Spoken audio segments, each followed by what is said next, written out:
Yeah, good. Hi everybody. Nice to meet you. Tony, thank you. Thank you for the invitation. Thank you so much. Thank you so much for joining us today, Craig. My pleasure.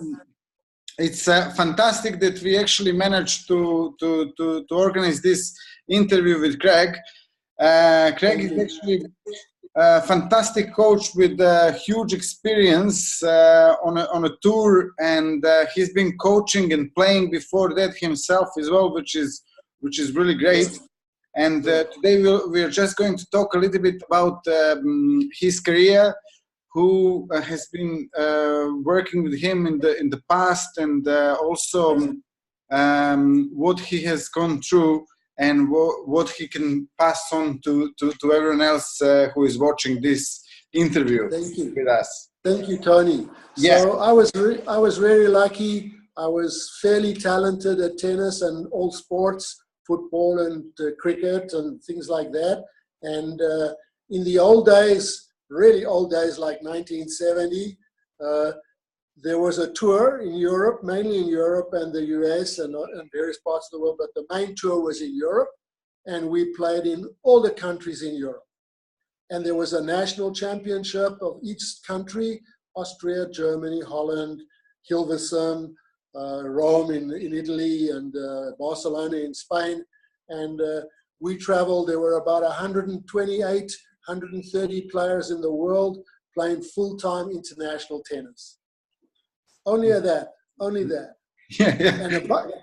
And above that, there was a professional tour of about 15 players, which included Rod Laver, Fred Stolle, Pancho Gonzalez. Those guys were traveling to various cities around the world, and they were paid to play, and they had exhibition singles matches. But the tour I was on involved Ion Turiak, Elina Stasi, Panata, Bjorn Borg was 17, John Lloyd, Roger Taylor, Wojciech Fibak, many, Bertolucci, Manuela Orantes, Juan Gisbert, Bruguera's father, Luis, was a very good player. So we were playing and traveling around to tournaments every week in various cities. And there were no points, there was nothing. You knew the tournament director, he had a sponsor, he invited you to the tournament and you played, and there was some small prize money under the table. Under the table, okay. Yeah. So there was the tour. Yeah. And then in 1973, there was talk about the ATP started, and you had to play on the tournament, you had to have points to get onto the tournament, and it started to become difficult. And I survived on the tour for 1 year, and then I realized I was not good enough. I was not going to beat Stan Smith. I was not going to beat Oni Parin, Hans Carey from Austria, Nicky Spear from Yugoslavia, or now Croatia, you might know him. Yeah. Nicky Pilic. I was not going to beat these guys. So I opted out of the tour in 1975, and I managed to get a job in Miami working for a very famous coach and tennis player, a guy called Gardner Malloy. He won Wimbledon doubles, US doubles, and did well in singles. And I worked with him for a year. And that's how my basic coaching career got started. So that was my early career into tennis. Yes, I never played at Wimbledon, but I did play all the other majors, including Roland Garros, with limited success. Mm-hmm. Okay. But I lived in Europe for 5 years and played all the clay tournaments, played all the pre-grass court tournaments. It was a fantastic family. The players helped each other. There was a lot of support. People like Edison Mandarina from Brazil and Thomas Koch and Pato Rodriguez from Chile. They looked after all the young guys like myself, Kim Warwick from Australia, Ross Case, Tony Parron from New Zealand, Jeff Simpson from New Zealand. We were all traveling to Europe, and these old guys looked after us. We were like their sons, you know. It was really a different sport and a different era. Absolutely. Okay, so tell us then a little bit about that transition from being a player into going into coaching. Well, once I left the tour in '75 and I worked in Miami, that was working at a very famous hotel called the Fontainebleau Hotel on Collins Avenue in Miami, very famous 5-7-star hotel, and I worked there for a year. And that coaching was really working with beginners, adults, some intermediate players. A young girl called Kim Sands went on the tour from America from there. But generally speaking, it was adult tuition and some beginners. But my aspiration, even from that early day, was to work with top players and was to get educated in coaching so that I had the tools outside of my playing experience. So I had my playing experience of being in big matches on center court at Roland Garros and with top players. And I knew that, but just the basic fundamental teaching techniques from Gardner Malloy. And later on, I worked for Dennis van der Meer, who established the PTR, or the Professional Tennis Registry. You know about it. It's a global organization. It's the biggest teaching organization worldwide. And I went and did that course and then worked for Dennis van der Meer. And that put me into a situation where I had accreditation, I had a certificate of coaching experience, and my playing experience. Fantastic, absolutely. So tell us about what are your biggest successes to date? Well, once I had came back from the US and from working with Gardner Malloy and working with Dennis van der Meer, I returned to my home country, which is South Africa. I was born here from a British parent background, but I've lived here, was born here with my sister, and I grew up here.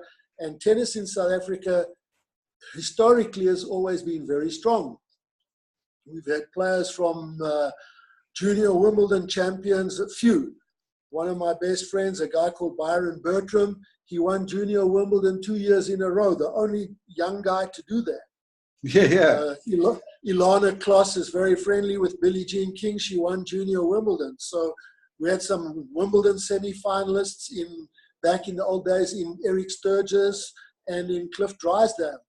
Fru Macmillan was a great doubles player, probably the greatest doubles player ever, with Peter Fleming and the Bryan brothers now, but Fru Macmillan was a great player. So South Africa has always produced good players, Johan Kriek, Kevin Curran, Kevin Anderson now, and we've had 1,000 or more than 1,000 kids that have played Orange Bowl or Eddie Herr and have gone on to Division I or Division II scholarships in the United States.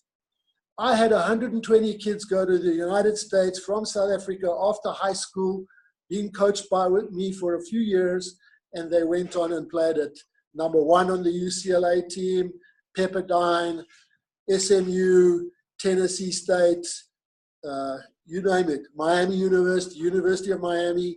And so South Africa has had a historical background of fundamentally good tennis players. Absolutely. And tell us more about the coaching on a professional tour. And so then in 1981, I was the first South African coach to take kids to the US, to the Orange Bowl. I took 30 kids there, boys, girls, under 1, under 12, 4, 13, 14, through to under 18. We had huge success. I then came back and I worked with, got involved with working with Gary Muller, who was a Davis Cup player, with Tanya Harford, she was a WTA player. Robbie Fenter was the number 1 NCAA player at UCLA. He had wins over McEnroe, Lendl, Noah, and he went on to become ranked about 40 on the ATP tour. And his father was extremely wealthy and fortunate and owned a number of businesses worldwide, and he sponsored us back in those days. I'm talking 1981, 82, 83, and we traveled in Europe on the ATP Challenger Tour as it would be today. And Robbie was around 40, Christoph van Rensburg, you might have heard of the name, Donnie Visser, Gary Muller, these were all Davis Cup players playing for South Africa. And while I was on the tour with them, and Robbie Fenter was in a number of finals. He lost to Karl Meiler. You probably heard of a guy called Karl Meiler. He was a great German player, and so Robbie was a good player, a really good player. He could reach the semis, quarters, finals of a tournament. And while I was on tour with him and the other guys, Boris Becker, by the way, was 17 on that tour at the time. And he was diving on the court even at 17, on hard court or carpet. You know, in Europe, you're there in Europe on carpet. He would dive and roll on carpet to make a volley. Crazy guy, but great athlete.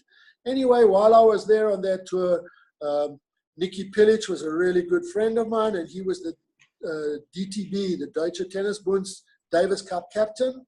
And he approached me and he said, hey, there's an opportunity for you to apply for a job as the national women's coach for Germany, as the then coach Klaus Hofstadter, who now runs an academy in Spain, was going to set up that academy. So I applied for the job, and I had to go through the criteria. The technical criteria, I went through a guy called Richard Schoenbaum. You might have heard of him. He's a very famous coach. He wrote a lot of books on technicalities and technical knowledge of the game. He originates from Czechoslovakia, but he was the technical director for the German Tennis Federation. And I went through him, and obviously Nicky Pilic hit with me, and I had to play against some players at the Leitzenzentrum in Hanover and go to Nicky's academy in Munich. And eventually I went before the board of directors, and they selected me to become the coach. And that was in 1984, and I inherited eight top players. The 8 top players were: number 1 player was number 3 or 4 in the world, and named Claudia Koda-Kilsch, behind Martina and Chris Evans. The second player was Bettina Bangi. She was 6th in the world. Great player, huge talent. The next player was a girl called Eva Pfaff, very good doubles player. The next player was a girl called Sylvia Hanika, left-hander. You might have heard of her, very good player. And then the next player down the road a little bit was a young girl called Steffi Graff. And Steffi Graff was 16 years old, and she was already number 24 in the world. Wow. And you could just see, you did not have to be a coach. You just had to be an intelligent guy to see that this immense talent was going to be the next great tennis player. So my discussion with you is not to claim the fame that I coached Steffi Graf. It's actually to claim the fame and share the experience and the knowledge of having the privilege and the honor to having worked independently, individually, on a day-to-day basis for a number of tournaments with Steffi Graf, and training her, telling her, asking her how she felt and what tactics we would apply. And that was such a privilege and an honor. And that is the experience I want to share through the rest of my tennis career. Absolutely, absolutely. So I read some of your previous interviews, and you spoke about Steffi and her maturity, and when she was in her teens. So in your opinion, how did she manage to develop that? Well, you know, Steffi came from well, you're in Berlin right now, and you spend a lot of time there in Germany. The culture in Germany is very, very disciplined, even today. Probably one of the last remaining ones in the world, next to China or parts of Asia, Japan, China. But the German culture, the German discipline is instilled from a very, very young age. There's a huge level of self-respect, and there's a huge level of respect for older people, which is dissipating, is diminishing in the United States and in other parts of the world, where young people are in control and they're ruling the roost and telling everybody what to do. But in Germany at that point in time, and even today, and even in the Eastern Bloc, you know a lot more about the Eastern Bloc than me, but the Czechs, Croatia, Serbia, even Bosnia and Herzegovina, Ukraine, Belarus, Kazakhstan. They're producing really, really good players now because of this basic fundamental of discipline, hard work, good work ethic, and being able to control their emotions at a very, very young age. But that's the basis. The independent family of Steffi, she had a younger brother, and her mom and dad were very close. Her dad was a disciplinarian and just had the eyesight and the foresight to see the talent that he had in his hands. And so he worked exceptionally hard from the age of 3, 4, 5, 6, 7, 8, 9, 10, 11, training with her every single day.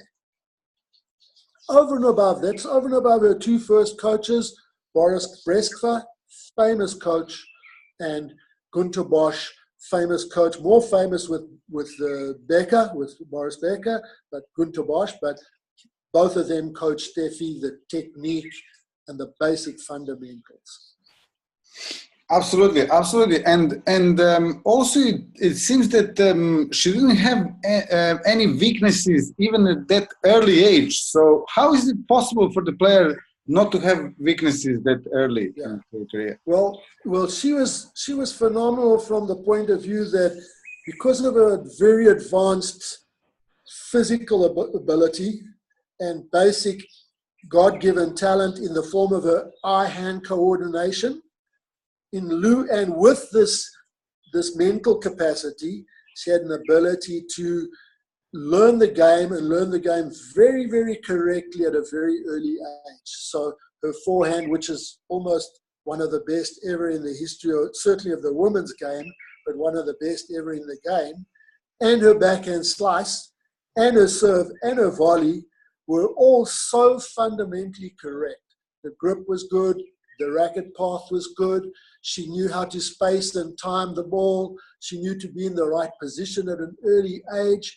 But that didn't mean to say that when I coached her or worked with her on the court, we weren't discussing those particular points.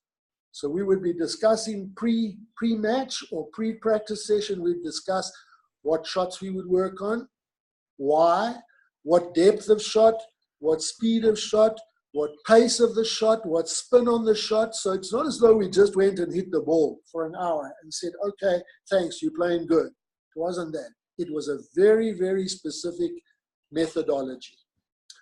But her technique was superb. If there was one weakness, and a lot of people, that's why we're talking, there was one little weakness, it was her backhand topspin or the topspin drive backhand. But in actual fact, she had a really good topspin drive backhand. She just didn't use it as much as she should have in match play. Okay, so sometimes also athletes who are naturally talented are not usually disciplined as well. So how did Steffi manage to be so disciplined and talented at the same time? Yeah, Tony, is a really good question. The important thing there was you cannot, I've been with Borg and I've been with Steffi. And not just to say hello and just goodbye and have a nice cup of tea or have a cappuccino or whatever. I'm talking about being with them day in, day out, living with them, working with them. And those two people are the most driven people I've ever met in my life. In my 67 years, maybe I look a little younger than 67, I hope so. I've still got a little bit of hair, Tony, but you do. I tell you now, they are the two most driven people I've ever met in my life. This is something that is very, as you know, it's very difficult to instill this. It's very difficult to coach it. It's very difficult to find it. We're all looking for that player that is so self-driven, so self-motivated, and pushes themselves beyond other players. I've recently done a little bit of work, not work, but a little bit of reading up on Kevin Anderson because he's a lot younger and not from my generation in South Africa. And he's 6'8", I think it is, or 6'7", almost 2 meters. Mm-hmm. And he's not the most agile guy in the world. So technically he's pretty good, but he shouldn't be such a good player. But he drives himself unbelievably hard. His work ethic, he works harder than almost all the other guys on the tour. So Steffi had this innate ability to want to win, like you cannot believe. Practice session for her was not practice, it was winning. It was winning every point, winning every shot. So we actually had started, when I started working with her, we started working on 24 points, which would be a set of 6 love. And then we'd work on the second set, which is another 24 points. So for the perfect match, a player should play 48 points. 24, 24, 6 love, 6 love. And we worked on that and we said, right, how do you serve the first serve? Where do you serve it? Where's the ball going to likely to come back? And what is your second shot, third shot? And we structured the entire set pre-play in the match, and we visualized that, and that comes to your forte, your level of forte, where you're into the mind, the development of the mind, the understanding of the mind. How in depth do you go into the mind in visualization, in self-belief and self-positive talk? So we imposed on that. I'm talking 1984. This is quite a few years ago. We were already doing that. So that made her, she had the desire, she had the utmost absolute desire to be number one in the world. She had achieved it. She had played it in her mind before she was number one. She was 24 in the world. The first year at Wimbledon, 1984, she reached the last 16, or the fourth, what we call the fourth round. It was the round before the quarterfinals. She lost to Jo Dury, the number one in Britain, 8-6 in the third set. She was so upset. She didn't come off and say, well, I'm happy. I lost bad, but I had a great match against Dury. She was so upset she lost that match. She believed she should have been in the quarterfinals. That's how driven she was. It was an absolute passion. Absolutely, absolutely. And also, how did Steffi manage to control her emotions and stay positive in matches, like regardless of the situation? Yeah, the reason for that was she used to get frustrated with herself, like everybody, every other player. They get frustrated, or she missed a few easy shots or points that she was unhappy with her play. But she never, ever lost her temper. She never lost control of her emotion, whereby she was angry on the court, or she threw the racket, or she belittled another player, or the umpire, or the linesman, or me, or anybody else. She is in control of her emotions.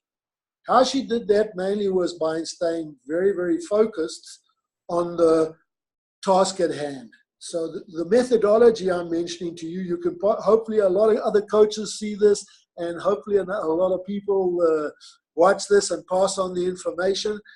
Keep the task at hand. Play the point. Play the ball. Some people break it down even to just playing the ball. So a famous player that used to do that would play the ball. Only the ball was a great friend of mine.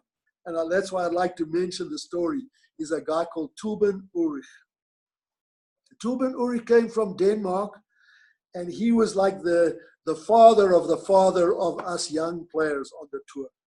And he was a real hippie. He was a yoga fanatic, and he was into meditation, and he was a hippie's hair down the back, ponytail, long beard, left-hander, but a great, great guy. But he was already into the mind processing involved, how important the mind is, how vital it is to manage your mind and manage your emotions to be able to play level at that tennis at that top level. If you can't do that, it's not possible. So Absolutely. Steffi did that. She kept her emotions in control by staying focused on the ball and on the point.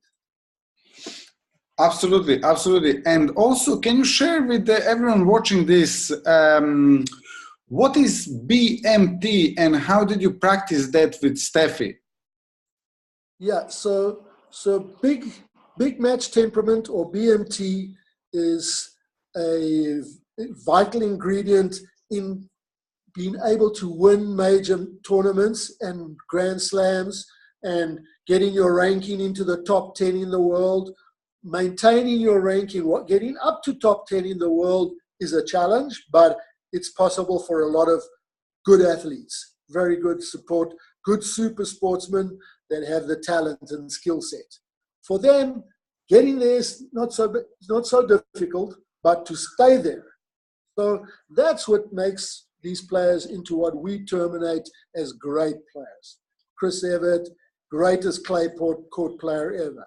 Martina Navratilova worked unbelievably hard.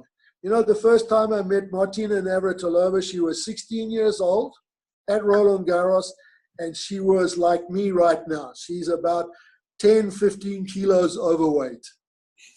And at the end of her career, if you look at how Martina won 9 Wimbledons, if you had a look at her body, the work she put into developing her athletic body was just unbelievable. Steffi put in a lot of work on her body, but she had a God-given talent. Great body. And when I was working at the DTB back in 1984, we had a physician there, and we had a dietitian, and we had a psychologist, and they had a coach, me, working at the tennis center. We were measuring players of 10, 12 years old and calculating what their growth potential was going to be, how tall they were going to be, how big their muscular development was going to be, what diet they should take to have a bigger, better frame and the right tennis frame. So this is not Russian gymnastic science. This was tennis science at the German Tennis Federation back in 1984. Absolutely. And how someone actually develops killer instinct in matches? Yeah, so getting back to that big match temperament, it really comes about from those few of top 10, top 20 unique players that know how to perform very, very well on the important points. They have an ability to understand the importance of a point, a break point, or a 30-40 point, or the right game point at the right time. And they are put under pressure by their opponent, and they're still able to produce and execute an excellent winning shot. That is what big match temperament is. So when they're in a corner, when they're down 5-2, 15-40, and they come back and they win the tiebreaker, they have that innate ability to turn a match around. They read the match better than the average player. So if we took the top 100 women WTA players right now at the moment, there are not as many great players as there were back in the generation I'm talking about. Evert, Navratilova, Steffi, etc., Sabatini, and a few others. Ivan Goolagong, going back that far. Those few players, there were a lot more top players in the top 10 that could stay there. They were in the semifinals, quarterfinals, week in, week out, tournament after tournament after tournament after tournament. And they won multiple Grand Slams. Right now, at the moment, number 5 in the world can lose to a number 100 in the world. And number 30 in the world can beat number 10 in the world. There's not that dominance that Serena Williams has had. And Serena Williams had big match temperament. Under pressure, she produced the goods. The ability to execute under pressure. Absolutely. And how someone actually manages to build and keep the momentum in the matches? Yeah, I think today the coaching is really a lot more about too much focused on the technique and the methodology of just hitting a lot of balls and drilling for hours, 2, 3, 4 hours, drilling cross-court forehands, cross-court backhand, down the line forehand, come to the net, hit only few volleys, only 10 overheads, and then back on the baseline again. And so the player is not really learning how to play match play enough. And whereas in the older days and before my time, although I knew these players and I played 1 or 2 of them, a guy called Tony Roach and Roy Emerson, and back to the Harry Hopman days. Harry Hopman's days were physical training on this beach, on the sand dune, doing their physical exercises, come back, have a little rest, get on the court and play 5 sets against each other every single day. Change the match around. One guy's losing easily that day by 3 sets. Put him with Rod Laver. Put him with Fred Stolle. Put him with Rosewall. Put Ray Ruffles there. Put Tony Roach there. Put young John Newcomb there. Put John Alexander there. Many of them, and they just played match play. Today they are not playing enough matches. Absolutely, absolutely. So and that is a key problem. Yes. So tell us, please, what do you do now? Right now, at the moment, recently as last year, earlier, or my last job, last employment in tennis was last year. I worked for the Taiwanese Tennis Federation. I spent 3 weeks there on a camp, and I prepared their top juniors for the United States Open, which was just finished now. So it was a year ago about. And I was very fortunate to have that experience because I worked with 2 really top boy players. One was Timmy Shui. He's number 13 in the world on the ITF world ranking. And the other one is Jason Tseng. Jason Tseng is number 1 in the world currently right now. And he won this year's Roland Garros and recently won the Wimbledon Junior Championships. So to be on the court with those guys is also a very, very, very big honor and a great experience, because you just get on, when you've been on the tennis court, so you know, once you're on the court with the guy and you get up close, I'm talking 1-2 meters from the guy and he's hitting the ball, you get a feel for the pace, you get a feel for the angle of the racket, you get a feel for how long the ball is on the strings of the racket, you get a feel for the accuracy that he gets into his shot, and how consistently he can produce that high level and that high standard. So that was a very great honor for me. So right now my intentions are, I'm looking to try to find a player on the WTA tour because that's my speciality. And I'm be in touch with some of the agents at Octagon and some of the agents at IMG. And I'm looking generally to find a player that is interested in my skill set and who really wants to be good, really talking top 10. I'm looking to work with somebody like top 10. Joanna Conte, she has a coach at the moment, but she comes to mind. Another girl, Bernarda Pera, she's like 60 in the world at the moment. She comes to mind. Alexandra Krunic comes from Serbia. She has a lot of talent. I would love to work with her. Athletic girl. She can be really good, but she needs some help. So that is what I'm doing at the moment. I'm still playing tennis regularly, 3, 4, 5, 6 times a week. I'm hitting with good players, top juniors, some tournament players here in South Africa, not professional tournaments, but open tournament, club tournaments. I'm playing every day. So I'm in good shape. I'm ready to move. Okay, fantastic, fantastic. And I will be sharing this on Facebook, YouTube, and other channels. So how can someone find you if they want to get in contact with you? Yeah, if they want to get in contact with me, Tony, I have a website. My website is www.webstartennis, from my surname, Webster. It's webstartennis.com. And my email address would be craig@webstartennis.com. Okay, fantastic, fantastic. And also, just before we finish, I have here a couple of questions from some of the members from our group on Facebook. Yeah. With pleasure. Yeah, so excellent. So Elliot Todoa is asking, how many hours should a tennis player work out in a day? A professional tennis player would work out around about 2 to 3 hours a day, and those would be broken up into sessions, either a morning session, well, it would be a morning session and an afternoon session. And that would also depend on the tournament, and it would depend on how many courts there are available at the tournament for them to get sufficient court time. If at the early stage of your tournament, as you know, it's hectic. There are 120 players, 128 players, or 64 players. Everybody wants to practice and get on the court, so it's quite tough.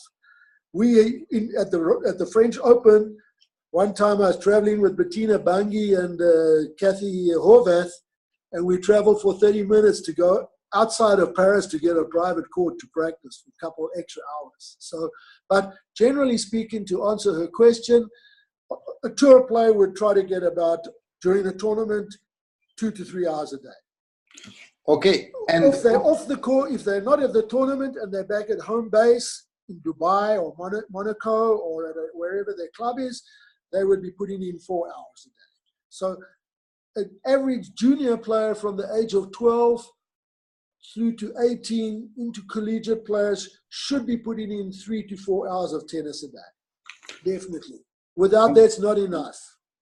Fantastic, fantastic. And also she had another question, how many hours was Steffi Graf working out? Yeah, Steffi, from the 5-year-old to the 11-year-old, she was working 1.5 hours before school. She was up at 5:30 in the morning, and her father was either hitting with her or doing some physical exercise. So that was 1.5 hours. After school, she came out of school and she went and spent 3 hours with either Günter Bosch or Boris Brejcha. So she was putting in 4 hours a day between 5 to 10. Fantastic. And it was broken up time. You know, it wasn't just played 4 hours hitting ball all the day, all the same shots. It was a specific little program. So once Steffi was 11, you know, at 11 years old, Steffi was the German national women's champion. She was the open women's champion in Germany. I was fortunate to see her the first time at 13. She was already playing on the tour. She wasn't playing on the main tour. She was playing on the ITF Pro Tour, with today's ITF Pro Tour. Girls around about 100, 120, 130. Steffi at 13 was already playing professional tennis. She was amazing. But yeah, you should play. Players should be working 4 hours a day to become good. Absolutely. And also another question from Shane Rotter. Yes. He said, Steffi Graf was a great champion. Besides physical preparation for tournaments, what kind of mental strength preparation for tournaments that stood her head and shoulders over the rest? Yeah, good question, Tony. Steffi is highly, like Martina Navratilova, I'm talking highly intelligent people, could have gone to university, could become an advocate, could become an attorney, could become an actuary in financial actuary. They are highly intelligent people. So she read a lot. She did a lot of reading in her spare time. So she wouldn't, when she was hanging around the club, if there was raining or we couldn't get on a court or she was waiting for a match, you'd find Steffi reading a lot. And that gave her a lot more knowledge, a lot more general knowledge, a lot more intellectual information, and that helped her mindset. And also we would play a lot of backgammon, we'd play a lot of chess. We'd play chess when there was in the club, and so she was always working with her mind. Actually, her mind was driving the body. Steffi wasn't bodily driven. She wasn't she wasn't a tomboy sportsman playing soccer with the guys or football with a guy or throwing the ball or anything like that. She was just a machine driven to become the best tennis player. Bettina Bungie, she was 6th in the world. To get her to play well, I had to get her to play against guys. If I could get 2 young guys on the tour to play and hit with Bettina, she loved it. The harder they hit, the harder she could hit. She was a tomboy. She was an athlete. She could do somersaults. She was a gymnast. She could do somersaults. So different personality. The skill set you have to find out as a coach is to really analyze your players' physical ability, their ability to take in information and learn skills quickly. Some people take a long time to gain a skill. Others pick it up quickly. And then how good is their mental capacity to stay concentrated, to stay focused. The best concentration ever, Bjorn Borg. Bjorn Borg, the best concentrator in the world ever. Amazing guy. I have to add something, best underwear as well. He was a good guy. Good one, Tony. Nowadays, clothing line, and that's why I said best underwear, you know. But, my pleasure, Tony. Yeah, absolutely. So also another question from Jingesh Patel. What should be the perfect diet of the tennis player? Yeah, it's very interesting. I'm not a dietitian by profession, but diet is very, very important. And you need to know what your body weight is, what your percentage fat weight is in the body. So an average top tennis player, male, I don't know about the female so much, but the average top male tennis player's body fat percentage is about 6%. It's really low, very, very low. The girls will be definitely, not all of them, but the top ones would be definitely below 18% body fat in a female athlete. So to do that, they're taking a lot of vegetables, they're taking a lot of fruit, they're taking very little carbohydrates, they're taking very, very, very little sugars, fast foods out, cold drinks, sodas, artificial sweeteners out, chocolates, very, very little. So, but that level of discipline really comes out more the top end level that are looking for ultimate performance week in and week out. The lesser down the ranking, I find that players want to be number 1 or 2 or 3 in the world. They want it, but they don't want it because they just don't have that discipline and the desire. It really is required to make it big. They don't really understand. I'm talking 90 in the world doesn't really understand what it takes to be a Djokovic. They haven't got a clue, actually. The dedication in terms of fitness, stretching, yoga, diet, sleep, it's all ties into the whole game, the whole package. But my ending note to you is the mindset. There are thousands and thousands of tennis coaches worldwide. I think in the region of around about maybe 25,000 tennis coaches worldwide. It's quite a lot. And a lot of them have not got enough experience in the mind. The management of the mind and how to motivate different players in different formats and different ways. Those are the tricks. How to hit the ball well, that's the easy part. So thank you very much, Tony, for the invitation. Thank you very much, Craig. I hope you've enjoyed my chat, and I hope you really hope you see my passion and love for the game. Yes, absolutely. Thank you so much for taking your time today to actually share this information with us. I will share this on different channels, and maybe we'll have a space again in the future. Yeah. Great. Thank you, Tony, and all the very best to you. Take care. All the best. Thank you. Bye-bye. Take care. Thank you. Bye.